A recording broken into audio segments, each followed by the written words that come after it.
What's up guys, welcome back and welcome to some Assetto Corsa.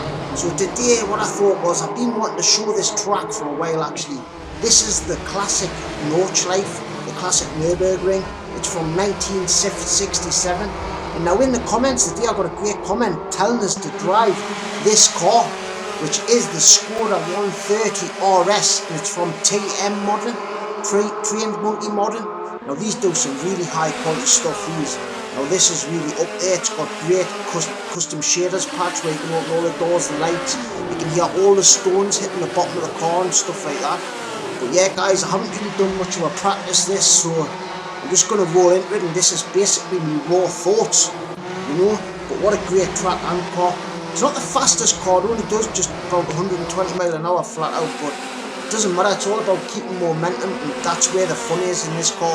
I've always said some of the slower cars are the more fun ones, you know. But what we'll do now is we'll check out the model and just see what goodies it's got. Right then guys, there it is, TM's Modern SKODA 130RS, sorry. Now this has only got 131 brake horsepower, but get this, it only weighs 740 kilos. So it's really light car. I didn't realise how light it actually was. But just check out the model in here. It's done at such a high standard. Like, I see, I'm wrong there. Now, I thought the doors opened on this. Now, they used to I'm sure they used to, unless it's just I'm thinking of a total different mod. But that doesn't take nothing away from it. I just think it's a nice little addition to have nowadays with these mods. You know, but there's the lights. So the lights work. I like the crosses on the lights, actually. Let's just check out the 3D modelling. Now there's all that lovely work. I do think this is an important bit to show when you're showing off a mod, you know. Like for me, this is like important. This is simulated art, what I think. Like these guys who make these mods, these are free, you know. Now this is their artwork. I would have thought they'd wanted it to have off. But look what I've just noticed as well, and I did think that the engine's actually in the back, look. So it's got like a Porsche 911. Now actually, when you're driving it, you can tell it's got that sort of feeling to it, if I'm being honest. Check out the back there, you can see all the timing belts and the headers coming off it. Quite cool that, like. Actually, I think I did know that, but I have a lot of brain farts when I'm making these videos. Before we crack on it, we'll quickly check out the interior.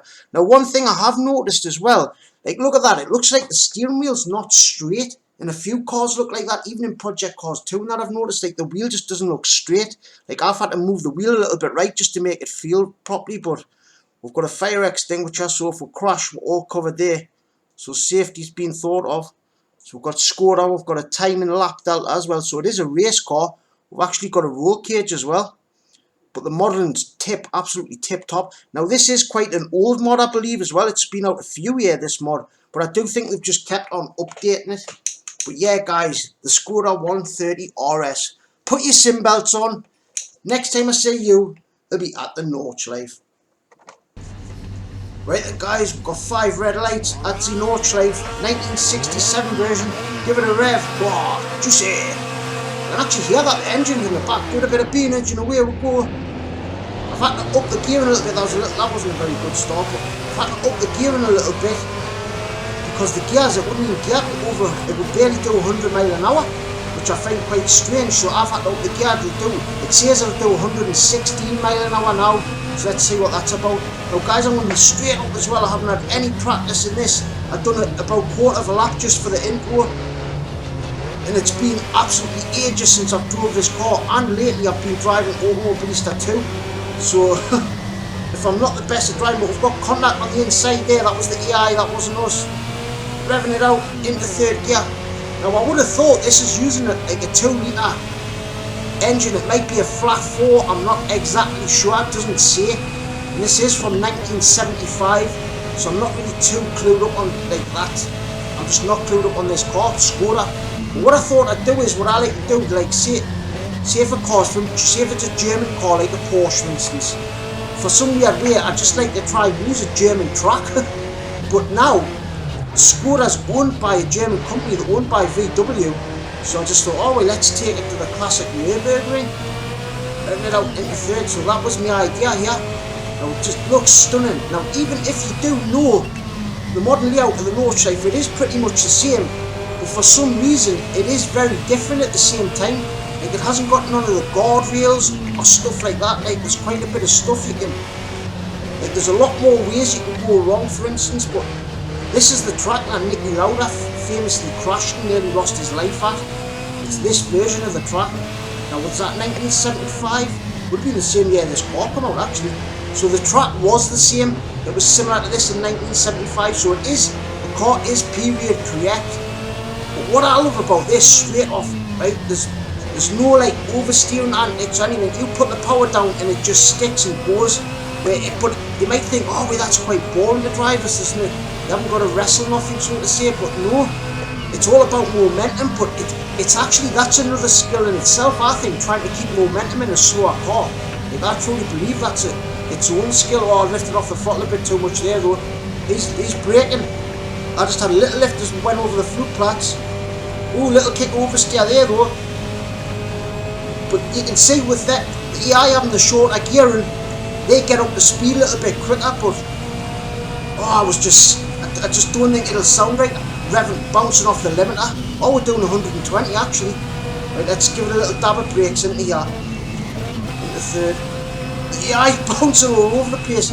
But I do think as well, if you're not sure on this track and you still want to, if you're not like, want to learn it a bit like I am, this is just an ideal car just to do a lap in and feel it out, so to say. But anyways, we'll fly down into the foxhole. About 100 miles an hour. It's not the fastest, but it doesn't matter, it's still super fun. Oh, but I can feel all them, I can really feel the tyres flexing, I can feel the tyre walls brilliantly actually. Like a lot, I can really feel that, and that's quite important. Dropping into third. Oh, you can see the rear come round there. That's that rear engine, like old Porsche style there, you can see it as well there. Dropping into second. So you can see, if you get the car out of balance a little bit on corner entry, the rear end will just like step out on you, but that's all down to like the balance of the, but that's when you're braking that. That's not from like oversteer, it's all about where you angle the car coming into the turn. But look at great little, oh, the sun's must have went behind the cloud for a second. Oh yes, because you've got lights there, we'll put the lights on a little bit. How cool is this though? Maybe I should have put a couple of laps on, but I don't know what I don't know, we'll just go with one lap. But guys, for the last Formula 1 video as well, I do want to explain something. I do want to actually apologise because I wasn't meant to put them restarts in it. But when I see, my editing software automatically like puts it on YouTube for us. So it was already up on YouTube before I could realise that the video file was like, it had a fault in it and the decoding, like the editing software couldn't decode it. So I've just left it. Now I'm in two minds whether to take that down or not. So let us know in the comments what you think. Like, if you aren't happy with that, like if you don't like it, I will take it down, because I do understand you don't want to see like a lot of restarts and stuff like that. I do try and edit them out. But anyway, that's what happened with that. But anyway, this car here, guys, this is my first attempt. This is my very first attempt at this, and so far so good. Now I've said that, I'm going to probably crash it, aren't I? Let's get over, let's leave it in third maybe. Yeah, leave it in third. I'm going to have to drop it into second. The revs, it hasn't got much power at all. Now 130 horsepower to me in a real car would actually feel pretty quick, if I'm being honest. Like, my son's just bought a Fiesta, it's a 2015 EcoBoost. It's got 140 brake horsepower, and I swear to you, it feels absolutely rapid. Like, I used to have a Golf GTI back in 99, it was a 93 version, so it was a Mark III, and that had about 120 brake, and this Fiesta feels way quicker. It really does. Anyways, we go up the hill, 133 brake horsepower, pushing this little SKODA along. We have to remember, if you had a SKODA, it was just an absolute joke. It was like a Lauda. You got the Mickey took right out here if your dad had a SKODA, or if anyone drove a SKODA. But once VW actually bought them out, like, they're basically just a cheaper version of a Golf. That's what they are. They use all the same switchgear and stuff like that. But this is an old SKODA, so reliability wouldn't have been the best. Now, if my memory's correct, I think SKODA's from Czechoslovakia. Oh, but I've just, see that there, little lift there? So I tapped the brakes there, but the EI are much faster around there. But yeah, I'm sure if I remember right, the SKODA's from Czechoslovakia. Now, I have got a version of Bruno as well. That's great track will know, but the version of it's not the best. Like the track, it's got no like bumps or nothing on it, it just feels far too smooth. Or when it's there, a little bit too hot, but it felt, I thought I was going to lose the car there on corner entry, but we're coming up with the carousel. Once we get out the carousel, guys, I'll totally shut up. We'll have a good listen to this engine, see what it sort of sounds it's producing. In the carousel, hard on the brakes.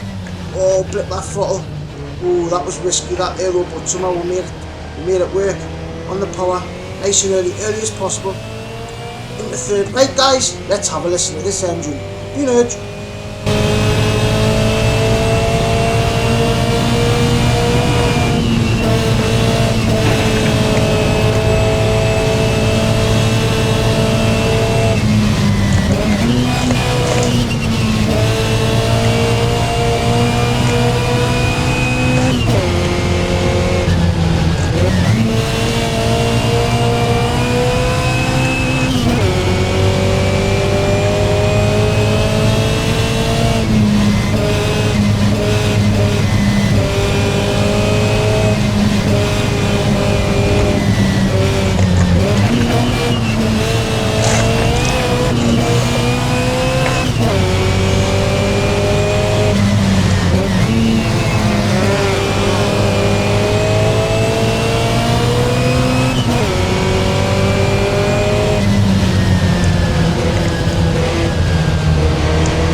We're back!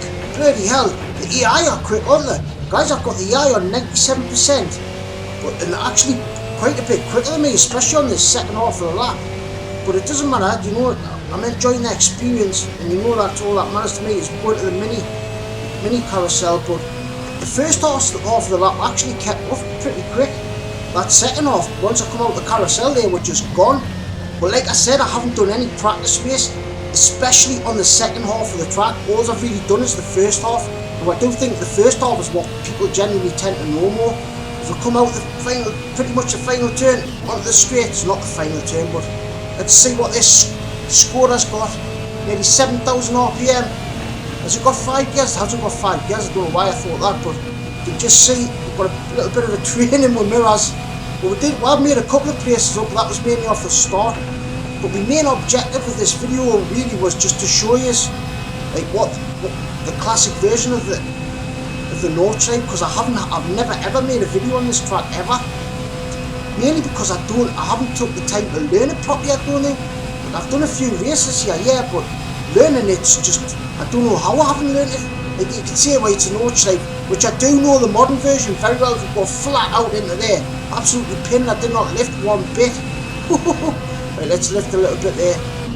Bit the throttle into third. That was maybe a little bit hesitant, but really, and into second before it goes into the corner. Because if you brake when you're going into if you downshift going into the corner, it will just swap ends on you. Oh, what great fun! What a great hoot this car's. But there's a perfect example. It's all about keeping the momentum in the car. That's what it's about. Right, I'll tell you what we'll do now is we'll go and check out the replay. Right then guys, so there was a quick lap of the 1967 NORDSCHLEIFE in 133 brake horsepower. 740 kilos, little animal. But wow, what great fun I had there. I know it was just one quick lap, but mainly, you know, like I feel a bit guilty for that F1 video. I don't know, guys, I'm in two minds about that video, whether what to do with it. Like, I don't know if that's just being stupid with the restarts in, but really that's my raw thoughts of that, you know, so I just thought I'd leave it. But anyway, back to the SKODA. Checking out how looking at the replay, you can see that it's not really a fast car at all, like, but that's not what this car's about. Like, a lot of you out there probably agree with me here that some of the slower cars can be the most fun, like legit the most fun. Like 130 brake horsepower, like for me, like it's just great. Now granted, I should have known the track a hell of a lot better, because I really do think I could have pushed it a lot more, especially on that second half of the lap. But once I got too far around, I was too scared in case I totally crashed big style and had to like restart, because I was quite happy with what I'd done, so to say. Yeah, guys, absolutely great fun that was. Now, if you like the video, go and drop a like, you know, but only if you like it. And if it turns out you like the, you know what you say, go and check out some of the older videos, guys, you know. Go and check them out, you know. And if you end up liking the channel, subscribe. I'd love it. We've finally hit 300 subscribers. Now, thank you so much for that. I can't believe we've actually hit 300 subscribers. 300 subscribers is a hell of a lot of people for me. Like, what I've always said is, put 300 people in a room all at once. That's a lot of people. It's a lot of bloody mobile phones going off at once, I tell you now. When the bandit see when he uploads and he's getting your notifications, imagine all them phones pinging, bing, bing, bing, bing, bing. God, what am I on about? I'm waffling now, but yeah, guys, this car feels great. It's all about keeping momentum right, with the engine being at the back as well. It has got quite a bit of a Porsche feel to it, like it has, but what I love about TM Modern, the attention to detail, you can hear them little stones banging up off the bottom of the car, but the force feedback is brilliant. Now in Assetto Corsa, force feedback is very car specific, like it all depends on how good the car is and how well it's been made, if I'm being honest. Like, that's what I've noticed. For some mods, force feedback is just absolutely terrible, but with this it's got a lovely nice weight to it, and when you push over the tyres limit you can really like feel the wheel go light. It just feels good. As I bollocks that up a bit there. Like I say, the second half of the track I really bollocksed it up. But yeah, guys, I'll leave you with a bit more of this replay. See what it is I do. Thank you so much for watching. I'm going to love yous and leave yous. Peace from the northeast. Toodles.